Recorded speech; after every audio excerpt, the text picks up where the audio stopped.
Welcome back, guys. We're going to do Unit 2, Notes 2 on slope, and this is Mrs. Matheson here. And our objective, our learning target today is I can determine the slopes of lines and use the results to determine if the lines are parallel, perpendicular, or neither. All right, so let's just start off by talking about slope of a line. Here we have this example about the skier. And slope is a very important part when they're determining the difficulty of the run. Okay, generally the easier trails have slopes that ranges from 6% to 25%, where the more difficult trails have a slope of 40% or greater. So what that's kind of saying is if it is a smaller slope, it's going to be more horizontal. All right, it's going to look more horizontal. But if it's a larger slope, it's going to look more vertical.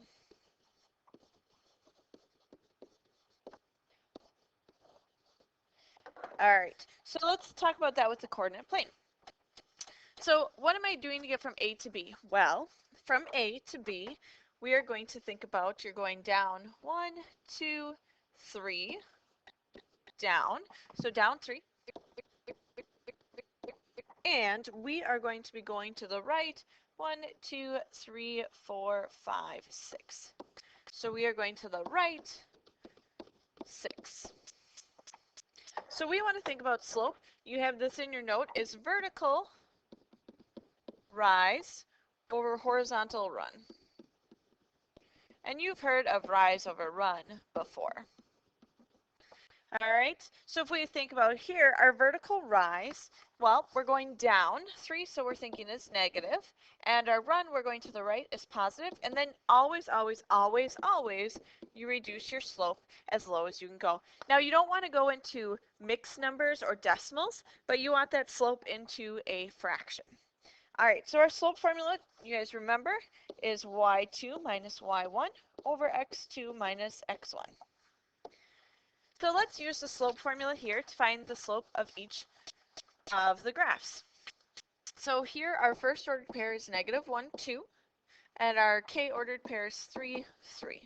So our slope we are going to do, let's just call this x1, y1, x2, y2. So we're going to take our y2 of 3 and minus our y1 of 2 over our x2 of 3 minus our x1. Now notice it was minus negative 1, so you're thinking that turns to plus positive.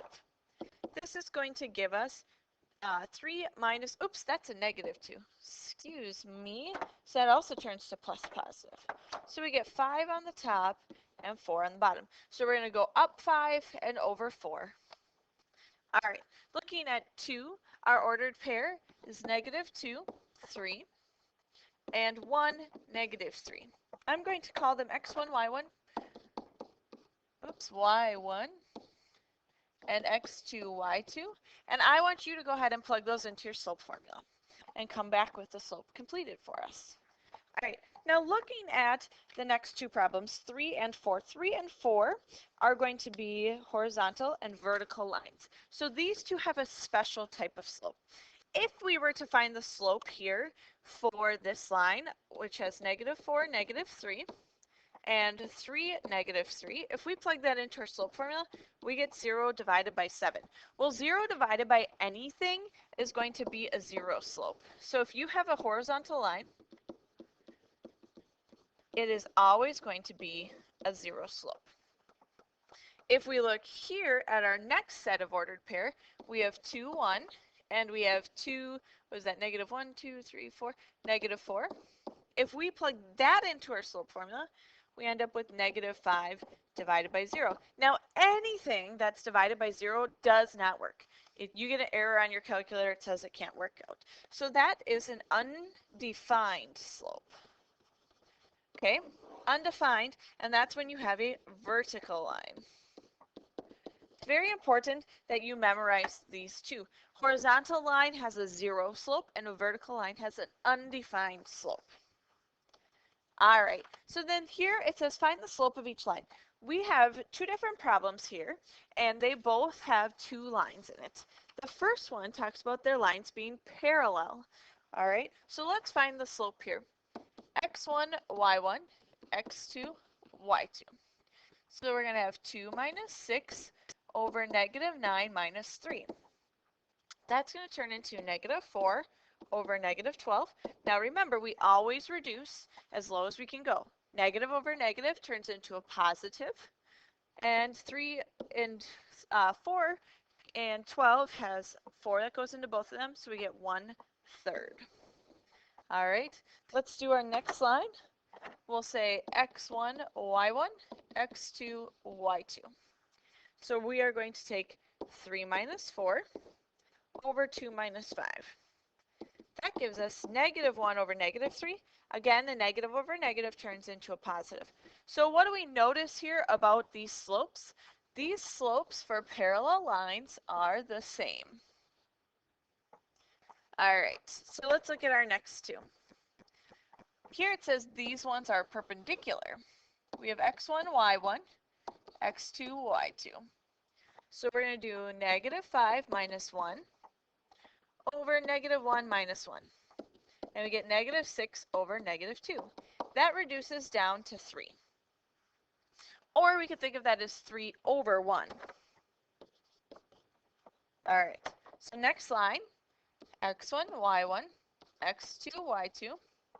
Here we're going to do 1 minus 2 over 6 minus 3. Here we get negative 1/3, and that doesn't reduce any further. So look at how these two angles, or these two slopes, relate to each other. Or look at this slope here, negative 1/3, and see how that relates to 3 over 1. Well, I see that my fraction is flipped, and I was negative, and now it became positive. So let's think about what that's called. I know you guys have heard this before.